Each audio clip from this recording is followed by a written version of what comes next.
که با مبنی اصل مشابهت دارد و مبنی الاصل سه چیز است: فعل ماضی و امر حاضر و امر معروف حاضر معروف و جمله حروف. و اسم متمکن آن اسم است که با مبنی اصل مشابهت ندارد. محترم دوستوں، یہاں سے مصنف رحمۃ اللہ علیہ اسم متمکن اور غیر متمکن کی تعریف بتاتے ہیں۔ فرماتے ہیں کہ اسم غیر متمکن وہ اسم ہے جو مبنی الاصل کے ساتھ مشابہت رکھتا ہو، اور مبنی الاصل تین چیزیں ہیں: فعل ماضی ہے، امر حاضر معروف ہے اور تمام حروف ہیں۔ اور اسم متمکن وہ ہے جو مبنی الاصل کے ساتھ مشابہت نہ رکھتا ہو، یہ متمکن ہے۔ یہ تعریف ہے ان کی۔ اب آگے بحث ہے کہ یہ مشابہت کیسی ہوگی اور مشابہت کی قسمیں کتنی ہیں، معتبر کون سی ہیں، اور مبنی الاصل کیا چیز ہے۔ تو سب سے پہلی بات یہ ہے کہ اسم غیر متمکن وہ اسم ہے کہ مبنی الاصل کے ساتھ مشابہ ہو۔ اس پر اعتراض ہوتا ہے کہ اگر یہ تعریف ہے تو ہر اسم مبنی الاصل کا مشابہ ہو جاتا ہے، کم از کم لفظ ہونے میں، کلمہ ہونے میں، کبھی معمول یا عامل ہونے میں تو مشابہت تو آ ہی جاتی ہے۔ تو کوئی اسم دنیا میں متمکن نہیں ہوگا، پھر ہر اسم غیر متمکن ہے۔ تو اس کا جواب علامہ جامی رحمۃ اللہ علیہ یہ دیتے ہیں کہ اسم غیر متمکن وہ ہے ما یناسب مبنی الاصل ای مناسبۃ مؤثرۃ فی منع الاعراب۔ ایسی مشابہت ہو کہ مبنی الاصل کے ساتھ ایسی مشابہت ہو کہ وہ مشابہت اعراب کے منع کرنے میں مؤثر ہو، تاثیر کرے، یعنی معرب ہونے سے اسم کو مبنی کی طرف لے جائیں۔ یہ صرف حرکات کی مشابہت یا صرف لفظ ہونے کی مشابہت یا صرف کلمہ ہونے کی مشابہت کافی نہیں ہے، بلکہ مؤثر مشابہت ہو، اور وہ مؤثر مشابہت کے اپنے اقسام نحات بتاتے ہیں۔ تو سب سے پہلی بات اب یہ ہوئی تعریف، اس پر اعتراض اور جواب۔ دوسری بات یہ ہے کہ مبنی الاصل کیا چیز ہے۔ جمہور نحات کی رائے یہ ہے کہ مبنی الاصل حروف، تمام حروف، فعل ماضی، امر حاضر معروف، اور صحیح مفصل تو جملے کو بھی جملے مبنی الاصل میں شمار کرتے ہیں۔ تو ان کے یہاں 4 ہیں، جمہور کے یہاں 3 ہیں۔ بعض نحات کہتے ہیں کہ مبنی الاصل حروف ہے اور ماضی ہے، امر اس میں شامل نہیں ہے، امر معرب ہے، اس لیے وہ اس آیت سے استدلال کرتے ہیں فَلْتَفْرَحُوا، قرآن پاک کی آیت ہے، اور حدیث ہے فَلْتَأْخُذُوا مَصَافَكُمْ، کہتے ہیں یہاں پر لام ظاہر ہوا، لام امر عامل جوازم میں سے ہے، جسے فعل مضارع کو جزم دیتا ہے۔ یہاں بھی یہ جزم اس لام امر مقدرہ کا اثر ہے۔ جب عامل کی تاثیر آ گئی تو امر مبنی الاصل نہیں ہے۔ تو جملہ حروف اور فعل ماضی ان کے یہاں مبنی الاصل ہے۔ اور ابن مالک اور ابو علی فارسی تو فرماتے ہیں کہ مشابہت صرف حرف کی معتبر ہے، کیوں وہ فعل ماضی کی مشابہت بھی معتبر نہیں سمجھتے ہیں، اس وجہ سے کہ فعل مضارع کے کچھ صیغے جب معرب میں گئے تو فعل مضارع معرب میں جانے کی وجہ سے وہ امر اور ماضی کی مشابہت کو بھی کمزور کر دیتا ہے۔ تو ماضی اور امر کی مشابہت بھی وہ کہتے ہیں کہ معتبر نہیں ہے، صرف ہر کی مشابہت معتبر ہے۔ بہرحال جمہور کا مذہب مشہور ہے اور راجح ہے کہ مبنی الاصل 3 چیزیں ہیں: امر حاضر معروف، فعل ماضی اور تمام حروف۔ ان کی مشابہت مؤثرہ معتبر ہے۔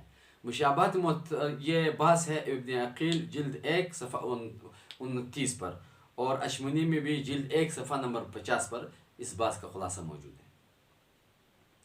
اب مشابہت معتبرہ کی چند قسمیں ہیں۔ نمبر 1 ہے شبہ وضعی۔ شبہ وضعی سمجھنے سے پہلے ایک فائدہ آپ سمجھیں کہ تمہید کے طور پر ایک بات سمجھیں کہ حرف میں اصل وضع اور وزن ایک حرف ہوتا ہے، یعنی حرف ایک حرف پر ہو یا 2 حرف پر ہو اس کا وزن، جیسے حمزہ استفہام ہے، الف با تا جو حروف ہجا ہیں ایک ایک حرف ہے، یا 2 ہو جیسے قد حل بل. اس سے زیادہ اگر 3 حرفی آ گیا یا 4 حرفی آ گیا تو وہ کہا جائے گا کہ حرف اپنے اصل سے ہٹ کر اسم کی وضع میں داخل ہو گیا. اور جیسے لیت ہے 3 حرف ہے، لعل ہے 4 ہے، لیکن ہے، یہ اپنے اصل سے ہٹ گئے اور اسم کے اصل میں اسم کی وضع میں اسم کی وزن پر گئے.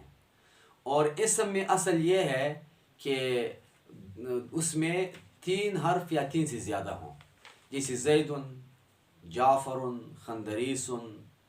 یہ ایک 3 ہے، ثلاثی ہے، ایک رباعی ہے، اور ایک جو ہے وہ خندریس. یہ 6 حرف اس میں آ گئے ہیں. جہمرش 5 آ گئے اس میں. تو اسم کی وضع اور اصل یہ ہے کہ وہ 3 اور یا 3 سے اوپر ہو. 3 سے کم پر اگر اسم آ گیا تو اس کو کہا جائے گا کہ خلاف وضع ہے، خلاف اصل ہے. یہ اسم اپنی وضع اور اصل سے ہٹ کر حرف کی وضع میں آ گیا.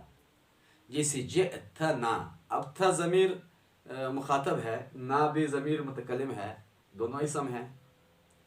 جئتا یہ فاعل ہے اور نا مفعول بھی ہے، لیکن ایک میں 1 حرف ہے، تھا 1 حرفی ہے، اور نا 2 حرفی ہے. یہ شبہ وضع اس میں آ گئی. تو شبہ وضع یہ تمہید کی بات. شبہ وضع کی تعریف یہ ہے کہ اسم حرف کے وضع میں آ جائے، حرف کے اصل پر آ جائے، حرف کے وزن پر آ جائے. جیسے جئتنا ہم نے کہا، یہ شبہ وضع ہے. دوسری قسم ہے شبہ معنوی. شبہ معنوی وہ ہے کہ جو اسم حرف کے معنی پر دلالت کرے، حرف کا معنی دیں.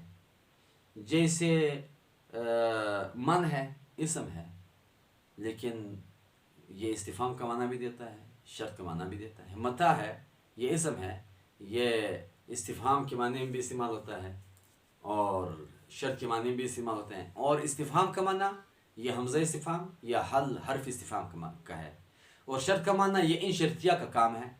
تو جب اسم نے حرف کا معنی بتایا تو مبنی اصل کے معنی پر اسم کی دلالت ہو گئی، لہٰذا یہ شبہ معنوی ہے. تیسرے نمبر پر ہے شبہ استعمالی. شبہ استعمالی وہ ہے جو اسم مبنی اصل کے ساتھ مشابہ ہو استعمال میں. شبہ استعمالی استعمال میں مبنی اصل کے مشابہ ہو، استعمال میں مبنی اصل کا مشابہ ہو. جیسے مبنی اصل ہے، عامل بنتا ہے، حروف عامل بنتے ہیں، معمول نہیں بنتے ہیں. یہ اسماء افعال میں شبہ استعمالی ہے کہ یہ عامل بنتے ہیں لیکن خود دوسرے عامل کا اثر قبول نہیں کرتے ہیں، تو یہ شبہ استعمالی ہے. مصدر ہے، وہ بھی فعل والا عمل کرتا ہے لیکن وہ عامل کا اثر خود بھی قبول کرتا ہے، لہٰذا وہ مبنی نہیں ہے. اسماء افعال چونکہ عامل کا اثر نہیں قبول کرتے ہیں اور عامل کے دوسرے یہ فعل ماضی اور امر کی طرح عمل کرتے ہیں، تو یہ شبہ استعمالی ہے. چوتھے نمبر پر ہے شبہ افتقاری. شبہ افتقاری اس کو کہا جاتا ہے کہ اسم لازماً محتاج ہو حرف کی طرح.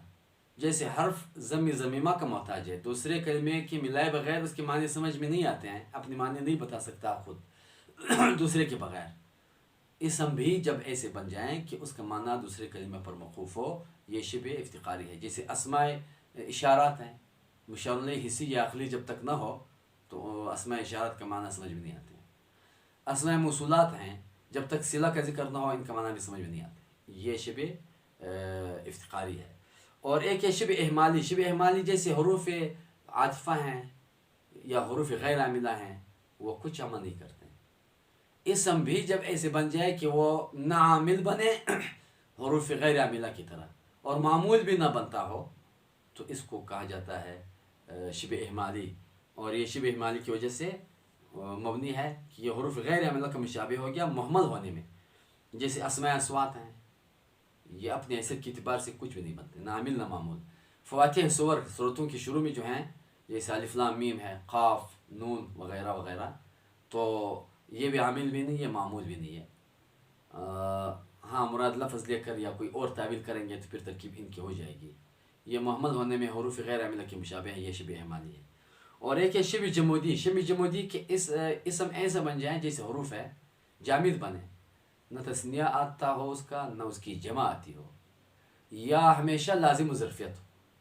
جیسے یہ اذا ہے، یہ تثنیہ جمع اس کے نہیں ہے اور مضاف الیہ چاہتا ہے.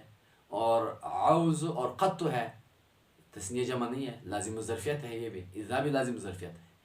تو جامد ہونے میں حروف کا مشابہ بنے اسم اور لازم الظرفیت بھی ہو تو یہ اسم شبہ جمودی کی وجہ سے مبنی ہو جاتا ہے. اور 7ویں نمبر پر ہے شبہ تضمنی. شبہ تضمنی اس کو کہتے ہیں کہ اسم مبنی اصل کے معنی کو متضمن ہو، حرف کے معنی اس میں ہو. جیسے لا رجلا، لا نفی جنس کا اسم جب نکرہ مفرد غیر مقرر ہو اس میں من استغراقیہ موجود نہیں ہے، من استغراقی کے معنی موجود ہیں، اس کو متضمن ہے حرف کو. احد عشرہ مرکب بنائی ہے، اس میں دوسرا جز واو کے معنی کو متضمن ہے، یہ شبہ تضمنی ہے. اور 8ویں نمبر پر ہے شبہ وقوعی. شبہ وقوعی اس کو کہتے ہیں کہ اسم مبنی کی جگہ پر آ جائیں. جیسے یا زیدو منادا مفرد معرفہ، یہ مبنی ہے. مبنی اس وجہ سے ہے کہ یہ اد و کاف اسمی کی جگہ پر یہ استعمال ہوتا ہے، اس کی جگہ پر آتا ہے یہ. اور کاف اسمی پھر مشابہ کاف حرفی کا، تو یہ بھی مبنی ہو گیا اس کے واسطے سے شبہ وقوعی ہے اس کی. اور ایک ہے شبہ اضافتی. شبہ اضافتی یہ جو بعض اسماء کبھی کبھی اپنے مضاف الیہ سے بنا حاصل کرتے ہیں. جیسے حین اذن، یوم اذن، یوم اذا سے اور حین بھی اذا سے بنا حاصل کرتا ہے، یہ مبنی اور فتح ہے، یہ شبہ اضافتی ہیں. تو 9 قسمیں خود ہو گئی شبہ مشابہات کی. شبہ وضعی ہے، معنوی ہے، استعمالی ہے، اہمالی ہے، افتقاری ہے، اور افتقار کے علاوہ وہ تضمنی ہے، وقوعی ہے، اور اضافتی ہے، جمودی ہے. 9 قسمیں ہیں. اس میں مشہور 6 یا 7 قسمیں مشہور ہیں اور باقی استقراء ہیں. یہ ہے مشابہات جب اسم میں آ جائیں گی تو ان مشابہتوں کی وجہ سے اسم غیر متمکن بن جاتا ہے، مبنی الاصل کے ساتھ مشابہت کی وجہ سے مبنی بن جاتا ہے. تو اور جس کی یہ مشابہت نہ ہو وہ اسم متمکن ہے. تو خلاصہ کلام کا یہ ہوا یہاں کہ اسم متمکن کی تعریف، غیر متمکن کی تعریف. غیر متمکن جو مبنی الاصل کے ساتھ مناسب مناسبت رکھے، مؤثر مشابہت رکھے. مبنی الاصل جمہور کے ہاں 3 چیزیں ہیں، بعض نحات کے ہاں 2 ہیں، حروف اور ماضی. بعض نحات کہتے ہیں کہ صرف حرف کی مشابہت معتبر ہے. اور تعریف پر اعتراض ہوا، اس کے جواب ہوا. اور تیسری چیز مناسبت یا مشابہت مؤثرہ کتنے ہیں؟ وہ 6-7 مشہور ہیں، 2 استقراء کے ہیں. یہ مشابہتیں جب آئیں گی تو اسم غیر متمکن بنے گا. اور اسم متمکن وہ ہے کہ مبنی اصل کا مشابہ نہ ہو، یعنی ان مشابہت میں سے کوئی مشابہت اس میں نہ ہو. اقول قولی ھذا واستغفر اللہ وآخر دعوانا ان الحمد للہ.